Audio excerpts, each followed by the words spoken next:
Ngayong hapon po makakausap po natin via Zoom si Attorney Antonio Bucoy, isa pong litigation lawyer at managing partner po ng Bucoy Poblador and Associates. Magandang hapon po, Attorney Bucoy. Magandang hapon sa iyo, Sandro at Maan, at sa lahat ng inyong tagapakinig. Ayan. Yung huli kasi nating usap, Attorney Bucoy, yun nga, no, may kumbaga ang ginagamit na ebidensya na pinanghahawakan ng ombudsman ay yung testimonya nitong Maleta Boys. In fact, no, napag-usapan nga natin na ang tagal bago napirmahan yung kanilang solo-solong Sa affidavit. Maleta Boys pala. Oo, sa Maleta Boys pala. So sumandig doon ang ombudsman Oo. para magsampa nga ng Oo, kaso. ng kaso. Oo. At ito nga, nadagdag pa itong pag-recant naman ni Orly Guteza. Normally, sa mga kasong ganito, Attorney Bucoy, masasabi man natin kung malakas o mahina ang isang kaso? Malaking pilay ho yan basta may recantation ho ng mga susi na testigo. Ngayon, para ho malaman natin ano yung kahalagahan itong mga recantation nito, hindi lang ho nung mga Maleta Boys, no, pati na ho nung kanilang missing link na testigo, yung tinuturing nilang missing link na itinaguri ni Senator Marcoleta na si Sergeant Orly Guteza. Para malaman natin ang kahalagahan, alamin muna natin kung ano yung lagay ng katibayan ng ombudsman nung una nilang nilahad yung reklamo. Na nagpatakbo, na nagpausad nung preliminary investigation laban kay dating Speaker Martin Romualdez. Ano ba yung mga testigo na sinasandalan nila? Una, banggitin muna natin kung ano yung mga testigong wala sila. Una, wala hong mga nag-ugnay kay Speaker Romualdez na kontraktor. Hindi gaya nung sa ibang mga akusado na iba'y nililitis, na iba naman ay undergoing preliminary investigation. Wala hong kontraktor na nag-ugnay kay Speaker Romualdez. Pangalawa, wala hong nag-ugnay kay Speaker Romualdez na mga kawani ng DPWH. Kabilang na dito yung mga whistleblower, yung mga district engineer ng Bulacan, si Yusek Bernardo, pati na si dating kalihim na Bunoan. Pangatlo, wala akong kahit anong proyekto na ghost or substandard na inuugnay kay Speaker Romualdez. Subalit, biglang lumutang itong si Orly Guteza na sinabi nga nila missing link na itong si Guteza ay halatang tinustusan ng isang senador at isang dating congressman na noon ay pinagdudahan na rin ng mga taga-Masid at ng mga kritiko. Sa pag-urong ho ni Guteza sa kanyang testimonya at pinabulaanan niya yung lahat ng sinabi niya dahil siya ay pinangakuan ng ayuda para sa sarili niya at sa kanyang mga anak, mga scholarship, ay sinira niya yung kanyang testimonya. Nadagdag pa ho dito nung umatras yung 4 na Maleta Boys, kung inyong naalala na dati nating tinalakay.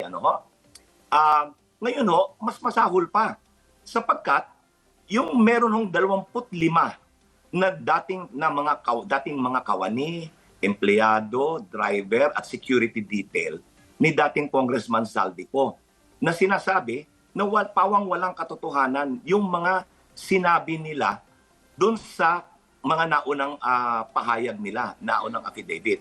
So ngayon ho, nagkaroon ng 2 set ng testimonya. Yung unang set ho, yung sa 4 doon sa 8 na tinukoy ng ombudsman, yung isa si Esquivel, sinabi niya, tinukoy niya yung mga tao na kasama niya nag-deliver ng bulto-bultong salapi sa anilay bahay ni Speaker Romualdez sa McKinley. Pinabulaanan niya ito. Hindi raw totoo yan. Wala siyang nakita, walang delivery, at lahat daw yan ay katang-isip lang. Yung pangalawa ng tumukoy din ay si Natividad, na tinukoy niya yung driver daw na kasama niya na nag-deliver naman ng bultong salapi doon sa Nara Road sa Forbes Park na anilay bahay din ni Speaker Romualdez. Na ngayon, pinabulaanan din ito ng mga nung driver na tinukoy niya.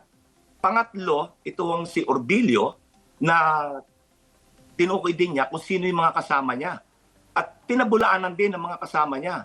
Yung sa 25, sinabi lahat ito ay gawa-gawa lamang at katang-isip. So ngayon, ano natitirang ebidensya laban kay Speaker Romualdez? Magaling tayo sa math. Kahit mahina tayo sa math, anong sagot? Zero. Wala na ho. At Attorney Bukoy, dagdag pa partner, itong kumpara noon sa mga isinagawang pagsisiwalat sa Senate Blue Ribbon Committee sa ilalim ng pamumuno ni Senador Ping Lacson, may mga money trail. Yung mismong encashment doon sa land bank, natalakay. Ito, walang ganun. Wala. Pero sa kabilang Tama. banda, naman, Attorney Bukoy, ang ombudsman sinasabi meron daw 28 na ready pang testigo. Hindi raw kawalan Oo. etong mga to. At meron pa silang natitira. So hindi lang natin alam kung yung mga sinabi ni Attorney Bukoy ay meron doon. At saka ito po bang pagpapalutang na meron pang 28 testigo, hindi po ba that also comes into question? Baka naman mamaya meron lang ding ibang maaring hindi na yung ibang mga dating yung senador at yung dating kongresista yung nasa likod nito. Baka merong ibang personality naman yung nasa likod nitong 28 para lang din madiin ang dating speaker. Mabuti ho nabanggit nyo yan. Sapagkat nataon ho, no? Ewan ko kung nagkataon lamang na si Attorney Baligod, nung malaman niya na may bumaligtad na 4 na Maleta Boys, sinabi niya, meron pa akong parang 18 yata yung binanggit niya na kukontra dyan. Nataon naman na sinabi ni Ombudsman, meron siyang 28. So, anong ibig sabihin nito? Yung pang 18 na binanggit ni Attorney Baligod na meron siyang testigo, kabilang doon sa 28 na binanggit ni Ombudsman, kung ito ay pagtutugmain natin. Ibig sabihin ba nito, ang Ombudsman ay patuloy na umaasa sa ebidensya na ibinibigay ni Attorney Baligod na kung sino dati ay tinligsa niya at sinabi niyang hindi maaasahan. So, yung timing ho, yung tiyempo ay kaduda-duda. So, kaninong naratibo na naman ito? Dahil sinabi ho ng Ombudsman, yun hong kanyang 28 na bagong testigo, ito daw ay mga sundalo in active service, uniformed personnel. Na parang pinapahiwatig niya, ito mapapagkatiwalaan dahil yung 18 ay mga sibilyan. Ito ay nasa serbisyo publiko, magsasabi ito ng totoo, alam nila ang mga material na mga pangyayari. Ang katanungan ngayon, bakit ngayon lang? Kung matibay yung 28 na binanggit ng Ombudsman, bakit ngayon lang lumulutang ito? Ito ba ay upang ihiwalay niya yung kasalukuyang kaso sa pabagsak na kredibilidad ng mga naunang whistleblower? Kung ganon, nakakapagtaka, hindi ba? Nakakabahala ho ito. Yung danger, Attorney Bukoy, nung pagbaligtad din, kung sakaling itong polluted source or contaminated witness, itong sinasabi, allegedly, itong iba pa, o yung dagdag, yung danger, Attorney Bukoy, na bumaliktad ulit, di ba? Mag-recant. Because may nanakot, may pumilit, or may kapalit. Pag kasi gawa-gawa lang ang istorya, kung katang-isip lang, hindi humalayo na mangyari yan Sapagkat mas mahaharap sila sa masusing pagsusuri pag sila ay tumistigo na. Hindi pwedeng basta tanggapin lang yung kanilang affidavit Dahil pag yan ay isinampas sa husgado, bubusisiin ho yan. At maaari pa silang magkaroon ng panibagong kaso, false testimony. Ngayon, kailan ba ang panahon na dapat alamin na kung ito dapat ay paniwalaan o hindi? Ngayong preliminary investigation, ito po yung yugto na kung kailan mahalaga na malaman kagad kung meron bang batayan ang kaso na isasampa sa husgado.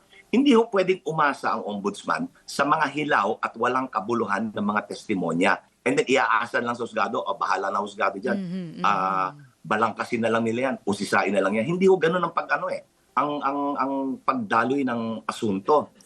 Sapagkat, pag ikaw ay naglahad ng reklamo, dapat ho, sundin yung iyong batayan ay yung sarili mong tuntunin na itinatag yung prima facie case with reasonable certainty of conviction. Kung ito ang aasahan niya, ito ang gagawin ng ombudsman, alam na natin kung ano magiging suma nito, ano magiging resulta. Yan ang mahirap Pagka ikaw ay gumawa ng sapot ng kasinungalingan, lalabas at lalabas ang katotohanan. Yung baho lalabas at lalabas yan. Yung sila Guteza et al., pati yung allegedly mga gumamit sa kanila, no? O nag-impluwensya, anong pwedeng harapin po nilang kaso? Okay, ngayon nasa preliminary investigation, diyan papasok na yung subornation of evidence or subornation of perjury. Yun mga nag-udyok, yung mga nagtaguyod, yung mga nagtulak, yung mga nagsulsol, yung mga naghikayat na gumawa ng salaysay sa ilalim ng panunumpa. Yan ang kanilang pananagutan. Samantala naman, kung ito naman ay aabot sa husgado, yung false testimony and obstruction. So, manganganak yung kasong yan sa mga nag-udyok, sa mga nagtulak at nagkata nitong ganitong mga usapin, ganitong naratibo. Attorney Bukoy, hindi po kaya ito ay tulad nung napapansin ng ibang mga dalubhasa sa politika at sa mga ganitong issue, hindi po kaya ito'y bahagi lang din ng tinatawag na destabilization laban sa gobyerno dahil yung senador at yung dating kongresista, hindi po ba sila'y iniuugnay din doon sa issue ng destabilization? Nagkaroon ng investigasyon ng investigasyon ang NBI. And ayon sa kinalabasan ng investigasyon ni Director Matibag ay una, hindi sila mapapagkatiwalaan. Pangalawa, at ito ay alinsun sa inyong tanong, sila ay kinakasangkapan sa destabilisasyon para ilayo ang tiwala ng tao sa kasalukuyang administrasyon. At ginagamit ngayon ay ang dating speaker, sapagkat yung kaniyang relasyon sa Pangulo. Kaya ito, sinabi ni Director Matibag, meron anggulo dito ng panunuhol, may anggulo dito na nagkatang-isip lang ang mga salaysay at pinakamahalaga, nagkinakasangkapan sila sa destabilisasyon sa kasalukuyang administrasyon. Ang sabi rin ng kampo ni dating House Speaker Martin Romualdez ay paano nakikitaan nila ng bias o prejudgment ang ombudsman kay dating House Speaker. Ito po ba ay nakikita nyo or pabor din kayo sa pananaw na ito? Yan kasi noon, ilang interview ko na ay pinuna ko na yan na merong pre-conviction judgment ang ombudsman sapagkat nagbibitaw siya ng salita na bago pa man lang nagkaroon ng preliminary investigation. Nagki-case bid na palang noon itinuro na kagad niya si Speaker Romualdez na siyang mastermind. Pero hindi niya sinabi kung bakit. Dahil wala pang ang investigasyon. Ngunit, meron na siyang prejudgment. Gaya na nabanggit ko, ang investigador hindi niya tungkulin na magsampa ng asunto kahit sino sa anumang pamamaraan. Kaya may batayan o hindi. Trabaho niya, tungkulin niya na protektahan ang inosente sa mga walang patayang pag-uusig at protektahan ng Estado sa walang kabuluhang paglilitis. Dahil ang paglilitis maaksayan sa panahon tsaka magasusuyan. So ang preliminary investigation ay inilagay sa batas upang protektahan ang mga inosente laban sa mga walang katuturan, walang katotohanan, walang batayan na pag-uusig. Kung gumuguho nga yung ebidensya, mabuhay. Sabi nga, di ba, dapat airtight ang iyong evidence. Bakit nakatuon pa rin ang ombudsman dito sa kasong ito? Hindi ko mawari kung ano yung motivation ng ombudsman sapagkat ang malinaw dito parang pinipersonal niya ang speaker Hindi ko alam kung ano yung nasa saloobin niya, ano yung nasa isip niya, kung bakit niya iginigiit na si dating Speaker Romualdez ay may pananagutan. Ako ay para sa pananagutan. Subalit ang pananagutan ay dapat batay sa matibay, katanggap-tanggap at may kredibilidad na na katibayan. Mhm. Yan ang mahalaga. Okay. Mhm. So kung At saka yung panuntunan niya, yung panuntunan niya, siya mismo nagtakda niyan eh. Prima facie case with reasonable certainty of conviction. Dapat to yung pag-iimbestiga niya ay dapat patas ho yan eh. Pantay, walang pagtatangi, walang kinikilingan. Kasi ho naman siguro kung nag-aalala siya na baka tuligsain siya ng tao, akala ko ba kasi nangako siya eh. Sinabi niya, makukulong na yan, walang non-bailable yung plunder. Bakit siya nagbitiw ng ganung salita nang wala pang katibayan? Bakit siya nagbigay ng akusasyon nang wala pa siyang nakakalap na ebidensya? Kung kaya ngayon, nakikita ko, pinaninindigan niya yun eh. Na kahit na nagkakawindang-windang yung ebidensya, bumabaligtad yung mga testigo niya sa mga dahilang kanilang ipinaliwanag sa kanilang recantation affidavits. Pinipilit niya, nung sinabing may 25, nung naglahat ng 25 na testigo na dating mga kawani, tauhan ni Zaldico, yung kampo ni dating Speaker Romualdez. Sabi niya, hindi, kung may 25 kayo, may 28 ako. Hindi ho naman to labanan ng paramihan ng testigo eh. Ito, labanan nito ng kredibilidad ng testigo. Kung ito ba ay mapapagtibay nila sa husgado. Yes or no answer, Attorney Bukoy. Sa dulo-dulo, sa tingin nyo ba itong kasong ito madidismiss lang din because ito nga matapos itong mga recantation? Ang sagot ko ay hindi yes or no. Ang sagot ko po ay dapat. Alright. Yan ho ang naaayon sa batas, yan ang naaayon sa ebidensya, at yan ang naaayon kung ano ang tamang gawin. Ayan. So, aabangan natin kung magkakatotoo nga, Attorney Bukoy, tulad ng mga napansin nyo noon pa dito nga sa kasong ito. Maraming salamat po, Attorney Bukoy. At maraming salamat po sa inyong walang sawang pag-anyaya. Ayan po si Attorney Antonio Bukoy, isa pong litigation lawyer at managing partner po ng Bukoy Poblador and Associates.